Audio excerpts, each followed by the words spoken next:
कलस्सीहरूलाई पावलको पत्र।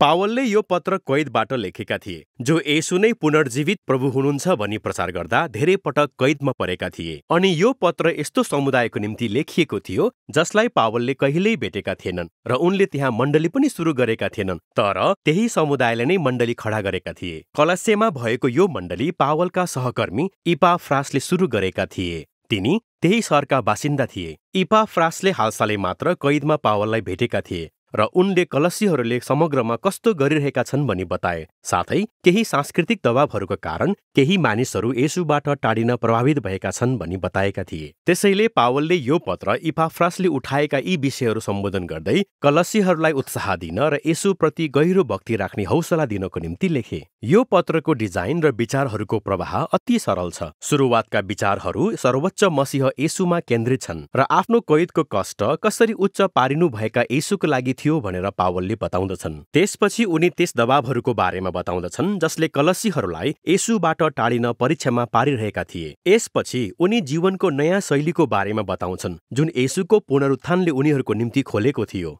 अब यहाँ यो पत्र दुईवटा प्रार्थनाहरूद्वारा सुरुवात हुँदछ। सबैभन्दा पहिला पावल परमेश्वरलाई धन्यवाद दिन्छन् कि उनले इपाफ्रासबाट यो थाहा पाएका छन् कि कलस्सीहरू पूर्ण रूपमा येशूप्रति विश्वासयोग्य रहेका छन्, साथै परमेश्वर र आफ्ना छिमेकीलाई प्रेम गर्दछन्। यी सब यस कारणले सम्भव भएका छन् कि उनीहरूको आशा नयाँ सृष्टिमा छ जुन येशूले उनीहरूको निम्ति रच्नु भएको छ। त्यसपछि उनी प्रार्थना गर्दछन् कि उनीहरू येशूको विषयमा आफ्नो ज्ञान र समझमा अघि बढ्दै जाउन्। अनि त्यसपछि पावल यहाँ कलस्सी र हामीहरूलाई पनि त्यही बमोजिम गर्न सहायता मिलोस् भनी एउटा कविता लेख्छन्। अनि यो अध्याय 1 को केन्द्रबिन्दु हो जुन क्रुसित अनि उच्च पारिनु भएका मसीहको बारेमा छ। अब यहाँ दुई समानान्तर हरफहरू छन् अनि उत्पत्ति, प्रस्थान साथै वचन संग्रह र हितोपदेशका पुस्तकहरूका भाषा र चित्रणहरूले भरिएका छन्। पहिलो हरफले यो बताउँदछ कि कसरी येशू नै परमेश्वरको साँचो स्वरूप हुनुहुन्छ र उहाँमा परमेश्वरको स्वभाव र उद्देश्य बास गर्दछ। उहाँ ज्येष्ठ हुनुहुन्छ। यो पुरानो करारको प्रचलित शब्द हो जसले सारा सृष्टिमाथिको येशूको राजकीय प्रभुत्वलाई जनाउँदछ।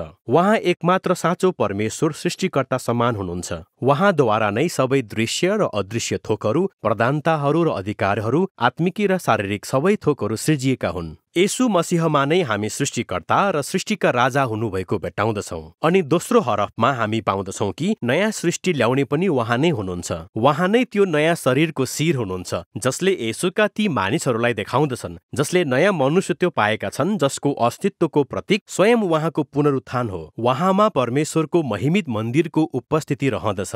अनि येशूको मृत्यु र पुनरुत्थानद्वारा परमेश्वरले मानिसलाई साथै सबै आत्मिक शक्ति र सबै सृष्टिलाई आफूसँग मिलापमा ल्याउनु भएको छ। यो अद्भुत कविता रहेको छ अनि यसलाई पावल आफ्नो पत्रमा उल्लेख गरिरहन्छन्। उनी पहिला यो देखाउँछन् कि कसरी यो कविताको सत्यताले उनको आफ्नै कैदको कष्टको अनुभवलाई बदलिदिएको छ। उनी त ग्रीक र रोमी जगतलाई येशू नै पुनरुत्थान हुनुभएका प्रभु र सबैको राजा हुनुहुन्छ भनी घोषणा गरेकै कारण दण्डित भएका थिए। त्यसैले उनी सोच्छन् कि उनको यो कष्ट पराजयको चिन्ह होइन, तर वास्तवमा यो त येशूले प्रेम स्वरूप सहनु भएको कष्टमा सहभागी हुने तरिका हो। त्यसैले यी कठिनाइहरू वास्तवमा आनन्दका कारणहरू हुन्। उनी इजरायलका पुनरुत्थान हुनुभएका मसीहले एउटा नयाँ बहुजातीय परिवार निर्माण र अरू धेरै कुराहरू गर्दै हुनुहुन्छ भन्ने आश्चर्यजनक खबर फैलाएकै खातिर कैदमा परेका थिए। जसरी ईश्वरीय महिमा येशूमा बास गरेको थियो, त्यसरी नै येशू पनि आफ्नो विश्वव्यापी परिवार र उनीहरूमा बास गर्नुहुन्छ। अथवा पावलले भने झैं मसीह जो तिमीहरू सबैमा हुनुहुन्छ महिमाको आशा हुनुहुन्छ। यसपछि पावल ती सांस्कृतिक दबावहरूको बारेमा सम्बोधन गर्दछन् जसले कलस्सीहरूलाई येशूबाट टाढिन प्रभावित गरिरहेका थिए। उनीहरूले रहस्यमयी बहुईश्वरवादी विचार साथै तोरहका नियमहरूको पालना गर्नुपर्ने दबावहरूको सामना गर्नु परेको थियो। यी नयाँ ख्रिस्टनहरू ग्रीक र रोमी देवताहरूको आराधना गर्दै हुर्केका थिए जसले मानवीय जीवनका विभिन्न पक्षहरूमाथि राज गर्दथे र उनीहरूले आराधनाको निम्ति धेरै देवताहरूमध्ये येशूलाई पनि एउटा देवताको रूपमा मानेका थिए। अनि यहुदी ख्रिस्टनहरूले गैर यहुदी ख्रिस्टनहरूमाथि उनीहरूले तोरहका नियमहरूको पालनाबाट मसीहप्रति समर्पित हुनुपर्छ भन्ने ठूलो दबाव दिइरहेका थिए। विशेष गरी यहुदी चलन अनुसारको शुद्ध खानपानको नियम, पवित्र दिनलाई मान्ने र खतना गर्ने विषयमा दबाव थियो। यो त्यस्तै प्रकारको समस्या थियो जसलाई उनले गलातीको पत्रमा सम्बोधन गरेका थिए। पावलको लागि यस्तो प्रकारको प्रभावमा पर्नु सम्झौता गर्नु जस्तै थियो। यो चाहिँ येशू वास्तवमै को हुनुहुन्छ अनि उहाँले उनीहरूको निम्ति के गर्नुभयो भनी जान्न असफल हुनु हो। कलस्सीहरू आत्मिक शक्तिको डरमा जिउँदथे जसलाई पावल खराब आत्माहरू भन्दछन्। तर येशू यी सबैमाथि विजयी हुनुभयो। आफ्नो मृत्यु र पुनरुत्थानद्वारा कलस्सीहरूलाई ती बन्धनहरूबाट स्वतन्त्र गराउनुभयो। त्यसरी नै येशूले पनि हाम्रो सट्टामा सबै तोरहका नियमहरू पूरा गर्नुभयो, जुन नियमहरूमा स्वार्थी मानिसको हृदयलाई परिवर्तन गर्ने शक्ति थिएन। त्यसैले येशूले आफ्नो जीवन, मृत्यु र पुनरुत्थानद्वारा जे गर्नुभयो त्यसमा कुनै कुराको कमी छैन। यसमा व्यवस्थाको पालन गर्ने कुरा जोड्नु आवश्यक छैन। येशू नै त्यो वास्तविकता हुनुहुन्छ जसलाई तोराका नियमहरूले इङ्गित गर्दछन्। व्यवस्थाको सट्टा येशूका अनुयायीहरूमा जीवन परिवर्तन गर्ने उहाँको पुनरुत्थानको शक्ति छ, अनि यही विषयलाई अब उनले बताउँदछन्। येशूलाई पछ्याउनु भनेको उहाँको नयाँ मनुष्यत्वमा सहभागी हुनु हो, किनभने उनीहरूको जीवन अब पुनर्जीवित हुनुभएका येशूसँग जोडिएको हुन्छ। त्यसैले अब पावल कलस्सीहरूलाई तिनीहरूको आफ्नो मन माथिका कुराहरूमा लगाउन चुनौती दिन्छन्, जहाँ मसीह विराजमान हुनुहुन्छ र परमेश्वरको दाहिने बाहुलीबाट राज्य गर्नुहुन्छ। यसको अर्थ पावलले हामी कसरी एक दिन पृथ्वीलाई छोडी स्वर्ग जानुपर्छ भन्ने कुरामा ध्यान दिनुपर्छ भन्ने होइन,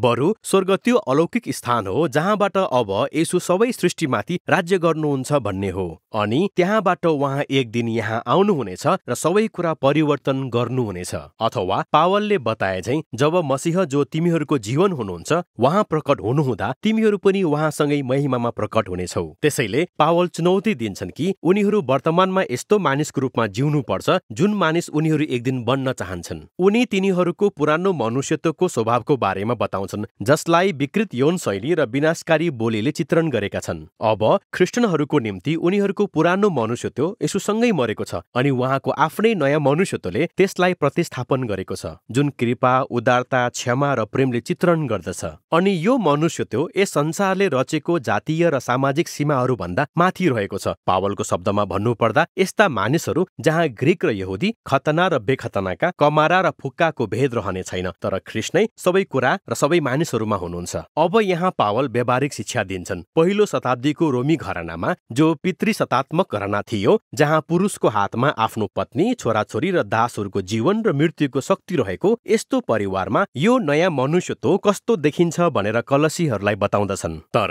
क्रिस्चियन घराना त्यस्तो हुनु हुँदैन, किनकि पुनर्जीवित हुनुभएका येशू नै त्यो घरानाको प्रभु हुनुहुन्छ। अनि त्यसैले प्रभुमा पत्नीले आफ्नो पतिलाई आफूप्रति जिम्मेवार हुन अनुमति दिदछन् र पतिले येशूको अधीनमा आफूलाई राखी आफ्नी पत्नीलाई प्रेम गर्दछन् र आफूभन्दा बढी आफ्नी पत्नीको भलाइ खोज्दछन्। जुन घरमा येशू प्रभु हुनुहुन्छ त्यहाँ छोराछोरीहरू कुनै वस्तु होइनन्, तर तिनीहरू परिपक्वता र आदरको लागि बोलाइएका हुन्छन्। अनि आमा बुबाले पनि आफ्नो छोराछोरीलाई धैर्यता र समझदारीतामा हुर्काउनु पर्छ। अनि क्रिस्चियन जो दासहरू छन् तिनीहरूले पनि आफ्नो मालिकको आदर गर्नुपर्छ, किनभने उनीहरू वास्तविक मालिकहरू होइनन् तर येशू हुनुहुन्छ। अनि क्रिस्चियन जोसँग दासहरू छन् उनीहरूले यो बुझ्न जरुरी छ कि दासहरू उनीहरूको सम्पत्ति होइनन्, बरु येशूका शरीरका अङ्गहरू हुन्, जसलाई आदर र प्रेमले अँगाल्नु पर्दछ। यहाँ पावलले एकदम स्पष्ट रूपमा बताइरहेका छन्। उनले यहाँ आधारभूत रोमी संस्कारलाई येशूमा केन्द्रित गरी नयाँ आकार दिँदछन्, जसले त्यागपूर्ण प्रेमद्वारा राज्य गर्नुहुन्छ। उनले यहाँ रोमी घरानाको संरचनालाई हटाउँदैनन्, तर बताउँछन् कि सर्वोच्च मसीहको यो माग छ कि यो रूपान्तरण हुनु पर्दछ र कलस्सीमा बास गर्ने कोही पनि रोमी रहन्छन् भन्दा बिल्कुल फरक हुनु पर्दछ। यो विचारलाई तपाईले पत्रको समापनमा स्पष्टसँग देख्न सक्नुहुन्छ। अब प्रार्थनाको अनुरोधपछि पावल क्रिस्चियन दास र मालिकको बारेमा रहेका यी निर्देशनहरू लागू गर्दछन्। हामी यो देख्दछौँ कि यो पत्र तुखिकसले लगेर कलस्सीहरूलाई पढ्नु पर्ने थियो र उनलाई ओनेसिमसले साथ दिएका थिए, जो फिलेमोन नाम गरेका क्रिस्चियनका दास थिए। अनि फिलेमोनलाई लेखेको अर्को पत्रबाट हामी थाहा गर्दछौँ कि ओनेसिमस आफ्नो मालिकदेखि भागेका थिए, अनि यो दण्डनीय अपराध थियो। तर पावलले सम्पूर्ण मण्डलीलाई ओनेसिमसलाई विश्वासयोग्य र प्रभुमा प्रिय भाइको रूपमा अभिवादन गर भनी भन्दछन्। अनि फेरि फिलेमोनलाई लेखेको पत्रमा पावलले ओनेसिमसलाई दासको रूपमा होइन तर प्रिय भाइको रूपमा स्वीकार गर भनी भन्दछन्।